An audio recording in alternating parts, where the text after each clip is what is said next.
வணக்கம் நண்பர்களே. திராவிட முன்னேற்றக் கழகம் 3 தேர்தல் வியூக வகுப்பாளர்களை தங்கள் வசம் வைத்திருக்கிறது.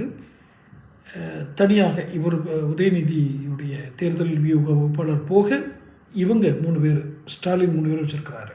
அதில் ஒன்று பெண் நிறுவனம். பெண்ணுங்கிறதுக்கு ஒரு விரிவாக்கம் உண்டு. அதனுடைய தலைவர், அதை அமைத்தது சபரீசன். ஒரு உலகத்துக்கு தெரிஞ்சது. இதை போய் ரகசியமெல்லாம் சொல்லிட்டு சபரீசன் தான் அதை பரிந்துரைத்தது, அமைச்சது எல்லாம் அவர் தான். அவருடைய இயக்கத்தில் நடக்குது. அவர் ஒரு வேட்பாளர் பரிந்துரை பட்டியல் கொடுக்குறார். இந்தந்த முக்கியமான இடங்களில் இவர்களை நிறுத்தினால் நம் கட்சிக்கு பலம், இவர்களெல்லாம் வெற்றி பெறக்கூடிய வாய்ப்புகள் அதிகமாக இருக்கிறது, அதற்கான காரணங்கள் என்று ஒரு பட்டியல் கொடுக்குறார். இந்த பட்டியலை மாநில உளவுத்துறையோட எந்த முதலமைச்சரும் கிட்டத்தட்ட தேர்தல் வியூக வகுப்பாளர்கள் அப்படிங்கிறது இப்போ தானே இருக்கிறாங்க. அதுக்கு முன்னாடி கருணாநிதியும் ஜெயலலிதாவும், அதுக்கு முன்னாடி ஐயா எம்ஜிஆர், அவங்க தானே தேர்தல் வியூக வகுப்பாளர்களே. கட்சி தலைவர் தான் இருப்பாங்க தேர்தல் வியூகம் வகுக்கிறது.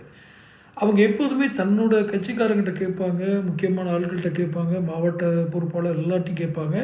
அது போக உளவுத்துறை, போலீஸோடைய உளவுத்துறையிலையும் கேட்பாங்க. ஏன்னா இந்த உளவுத்துறை ஏன் முக்கியத்துவமாக கருதப்படுதுன்னா, மக்களோடு மக்களாக கலந்து வாழும் காவல்துறை. அதனால் அவங்களுக்கு கொஞ்சம் எளிதாக சங்கதிகள் கிடைக்கும். ரெண்டாவது, அவங்கக்கிட்ட கொஞ்சம் உண்மையை சொல்லக்கூடிய வாய்ப்புகளும் அதிகம். மாற்றி கூடன்னு சொல்லுவாங்க, இருந்தாலும் கொஞ்சம் பெரும்பான்மை உண்மை சொல்லிடுவாங்க. அதனால் உளவுத்துறையுடைய ரிப்போர்ட்டை எப்போதுமே எந்த அரசுமே கவனமாக எடுக்கும்.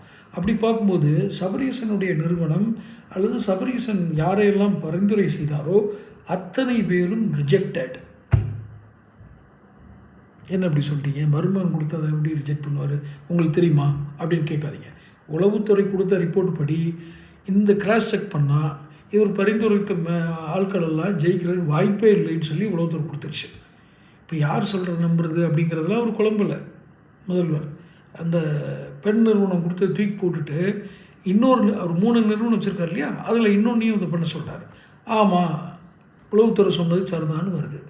இப்போ 2 பேருடைய ஆன்சர் ஒரே மாதிரி வரும்போது ஒருத்தர் மட்டும் தனியாக சொன்னால் என்ன ஆகும், தப்பாயிடும்.